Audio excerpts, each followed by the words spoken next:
신약성경 가운데 요한계시록은 가장 이해하기 난해하고 그리스도교 역사상 가장 논쟁적인 책으로 알려져 있습니다. 그것은 요한계시록이 수많은 상징으로 구성되어 있고 복음서 신학과 바울 신학과도 다르기 때문이죠.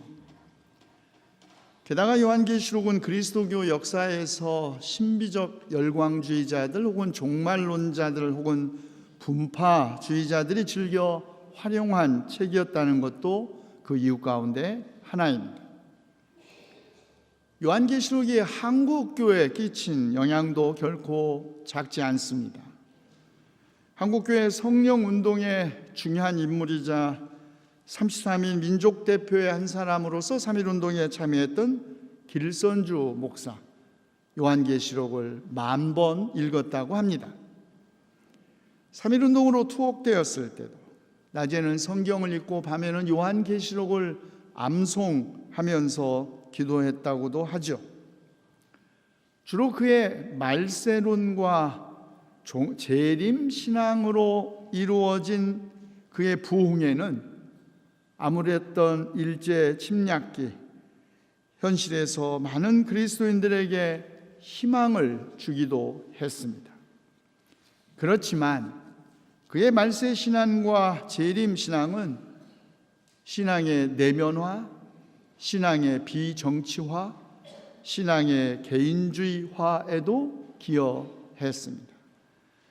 그리스도의 재림과 함께 심판과 세상의 종말이 온다는 이런 종말론적 신앙은 언제나 양면에 날이 선 칼처럼 두 얼굴을 가지고 있었습니다. 우리는 요한계시록이라고 번역하지만 큰 틀에서는 이른바 묵시문학의 범주 안에 있습니다. 묵시, 아포칼립시스, 덮여있는 것을 제거하거나 비밀을 폭로하는 것을 의미합니다. 그러므로 요한계시록이 무언가 알려지지 않은 비밀스러운 뜻 혹은 미래에 일어날 사건들을 예언하는 책으로 이해되어 왔습니다. 그러나 요한계시록에는 엄밀한 의미에서 아직 드러나지 않은 비의를 알려주는 미래의 책이 아니라 철저하게 저자와 독자들이 처했던 역사적 상황이 반영되어 있는 현재의 책이었습니다. 요한복음은 그 내용에 따라 세 부분으로 나누어 이해해야 합니다. 오히려 4장부터 11장까지, 그리고 12장부터 22장까지, 그리고 1장부터 3장까지와 22장의 6절, 20절 하반이 그것입니다. 굳이 요한계시록의 그 서문에 해당하는 1장에서 3장까지가 제가 마지막에 언급했던 것은 그것이 작성된 시기가 가장 늦은 시기이기 때문입니다. 4장부터 11장까지가 포괄하는 시기, 기근과 전쟁과 지진 등 재앙만이 아니라 로마 제국에 끊임없이 내란이 있었던 때였습니다. 주 41년부터 54년에 로마 제국 안에서 발생했던 전쟁들, 그 가운데 특별히 69년에 로마의 3명의 황제가 차례로 등극했다가 쫓겨나고 마침내 티투스 베스파시아누스가 로마의 황제 자리에 올랐습니다. 베스파시아누스를 주목해야 할 이유, 그가 유대전쟁, 주 67년에서 73년에 걸쳐 있었던 유대전쟁에 참전하여 유대를 멸망시킨 유대 장군이기 때문입니다. 티투스의 유대전쟁과 즉위, 요한계시록은 이 사건을 재앙을 의미하는 어린 양에 펼쳐진 두루마기, 내란을 의미하는 붉은 말을 단자와 기근을 의미하는 검은 말을 단자, 전쟁과 기근으로 이어지는 재앙 혹은 죽음을 의미하는 청황색 말을 탄 자, 그리고 로마 제국의 군대를 상징하는 독수리 등의 상징을 이용하여 티투스 황제 통치의 재앙과 그 전쟁의 참혹함을 드러내고 있는 것입니다. 그러면 12장부터 22장까지 어느 시기를 반영하는 것일까요? 유대 독립전쟁이 막 일어나려고 하던 직전인 주 60년대 중반기에 기록된 것으로 추정합니다. 이때는 많은 사람들이 피난처를 찾기 위해 유대 광야로 도망갔던 시기였고, 정신 이상자였던 로마 황제 클라우디우스가 자신의 조각상을 예루살렘 성전 안에 세우라고 명령했던 시기입니다. 황제 숭배 혹은 우상 숭배의 위협, 두 짐승의 환상으로 반영되어 있는데, 바다에서 막 나온 짐승 노마 황제를 상징했죠. 그러나 땅에서 올라온 짐승은 배교한 지역의 사제와 지도자들을 상징했습니다. 권력의 힘, 막강한 군사력에 두려워 황제 숭배를 허용했던 이스라엘의 사제와 지도자들, 그들을 땅에서 올라온 짐승으로 상징한 것이죠.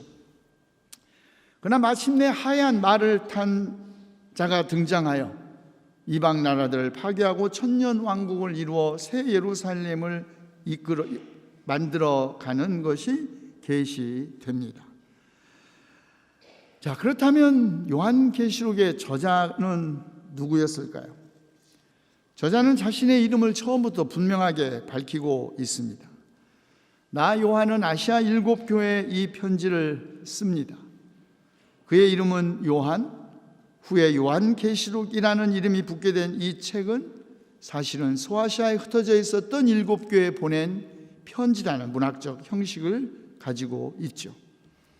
그 외에 저자가 자신에 대해 언급한 말에 의하면 그는 자신을 그리스도인들의 형제요, 예수 안에서 환난과 그 나라와 인내에 함께 참여한 사람이고, 하나님의 말씀과 예수에 대한 증언 때문에 반모라는 섬에 유배당하고 있다고 합니다.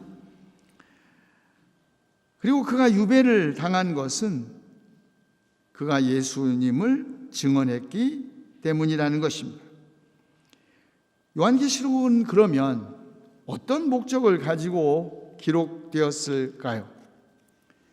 초대교회의 교부였던 이레네우스, 요한계시록이 도미티아누스가 즉위하던 시기, 곧 기원 후 81년에서 96년 사이에 기록되었다고 보도합니다.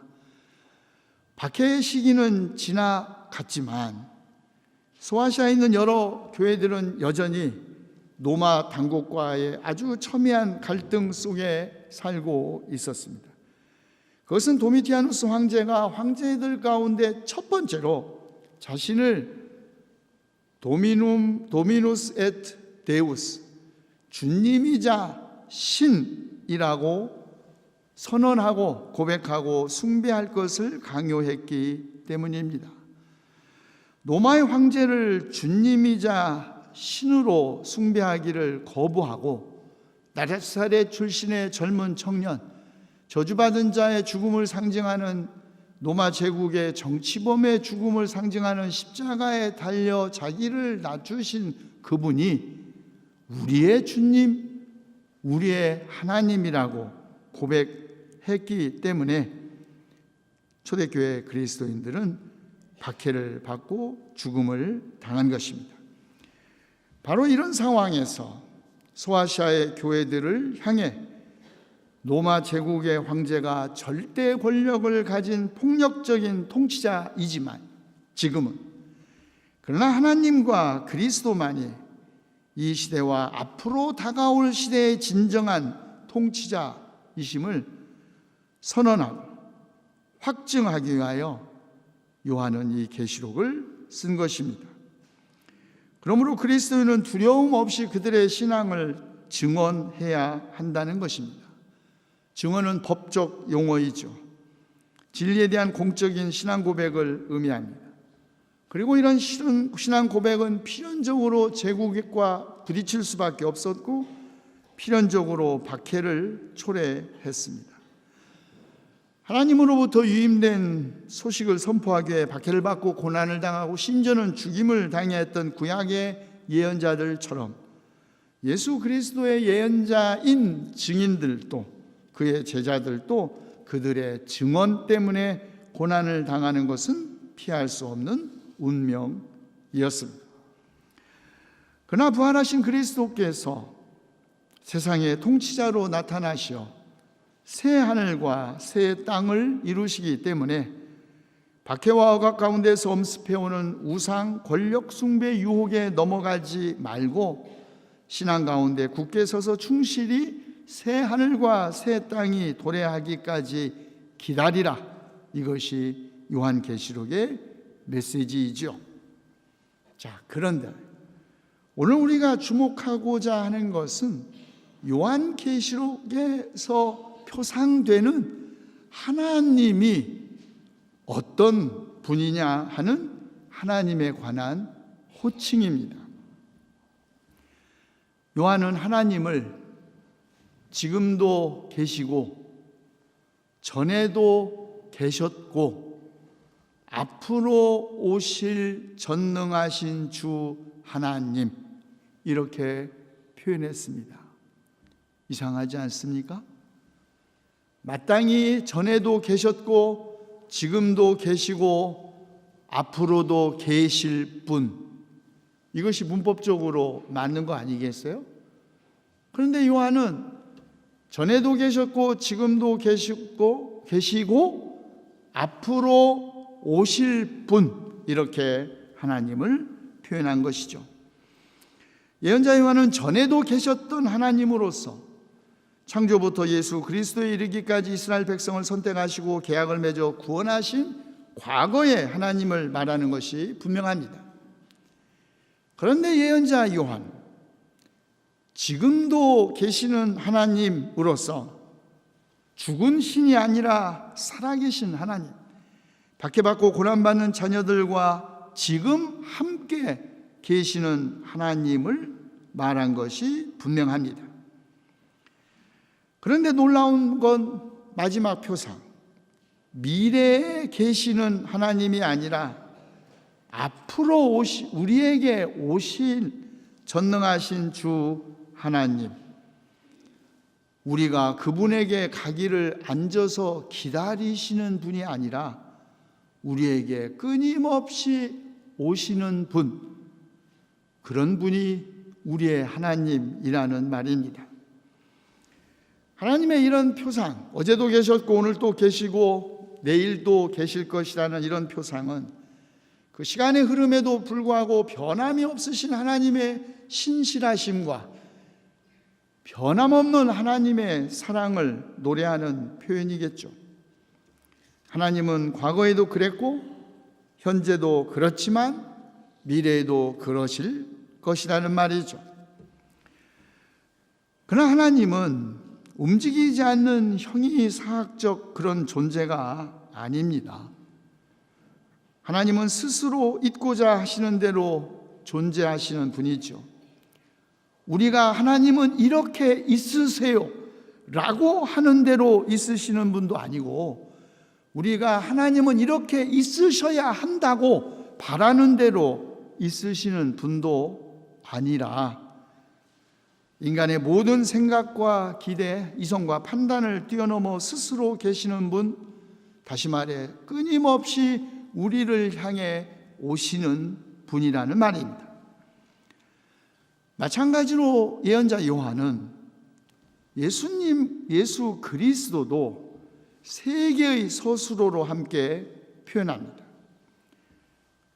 십자가에 죽으시고 부활하셔서 하나님께서 하나님의 들리우심을 받아 하나님의 우편에 앉아 계신 분, 주님은 진리를 증언하기 위하여 증언하는 증인이셨고 바로 진리를 증언하시기 위하여 십자가에 죽기까지 신실하신 분이셨죠.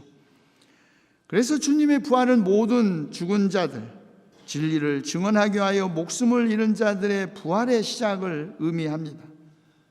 그래서 주님은 죽은 사람의 첫 번째 열매가 되셨습니다.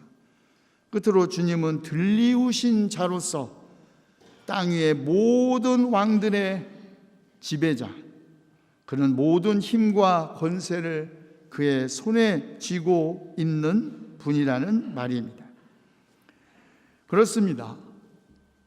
예언자 요한은 십자가에 죽으셨으나 부활하셨고 하나님에 의해서 들리우신 예수 그리스도가 만왕의 왕이지 로마의 황제가 진정한 통치자가 아니라는 말이죠. 이제 멀지 않아 그가 모든 세계를 통치하게 될 것이라는 소식을 전하기 위하여 요한은 계시록의 머리글을 쓴 것입니다. 하나님은 사람들이 나무에 달아 죽인 예수님을 살리셔서 높이셨고 하나님의 오른쪽에 앉히시고 영도자와 구주로 삼으셨습니다. 하나님이 높이신 분, 하나님에 의해서 들리우신 분은 하나님을 위하여 하나님 때문에 낮아지신 분입니다. 자기를 낮추시되 십자가에 달려 죽기까지 순종하신 예수님을 하나님께서 높이셨다는 제자들의 증언은 대제사장과 유대 지도자들을 격분시켰고 그래서 그들은 심지어 제자들까지 죽이려고 하였습니다. 전에도 계셨고 지금도 계시고 앞으로 오실 전능하신 주 하나님, 알파와 오메가 곧 나는 처음이요 마지막이요 시작이며 끝이다고 자신을 확증하신 분이기도 합니다. 나는 알파요 오메가, 처음이요 마지막, 시작이요 끝이다. 이 말씀, 오직 하나님만이 역사의 흐름을 결정하시고 역사의 처음과 역사의 마지막에 함께 하실 것이라는 확증입니다. 여러분 다 아시는 대로 알파와 오메가는 헬라어 24 알파벳의 첫 알파벳 그리고 마지막 알파벳이죠. 알파로서 요한은 창조주를, 그리고 오메가로서 요한은 구원주로서의 예수 그리스도를 상징하는 것입니다. 그런데 헬라어 알파와 오메가를 히브리어로 하면은 알렙과 타우인데 또 이 알렙이라는 히브리어 첫 알파벳은 우림, 히브리어 알파벳 마지막 단어 타우는 둠밈을 상징합니다. 우림과 둠밈이 무엇이냐? 정확하게 알 수는 없으나 제비 뽑는 데 사용했던 제비라고 합니다. 그런데 대제사장이 하나님에게 가장 결정적이고도 중대한 국가적 사안에 대하여 하나님의 뜻을 묻고 하나님의 뜻을 결정하는 기도를 드리기 위하여 들어갈 때 대제사장은 예복 안에 우림과 둠밈을 품에 안고 나아갔다고 합니다. 그래서 히브리어 단어의 첫 철자와 마지막 알파와 오메가는 모두를 품다라는 뜻이라고 합니다. 그런데 전통적으로 중세 종말론과 특별히 개신교의 근대 종말론은 개인의 희망, 특히 죽음 이후의 심판에 대한 희망을 종말론의 중심으로 삼았습니다. 다시 말해 내가 죽은 후 혹은 최후 심판 다음에 나는 어떻게 될 것인가, 즉 개인의 영혼 구원이 이른바 종말론의 중심 주제였던 것입니다.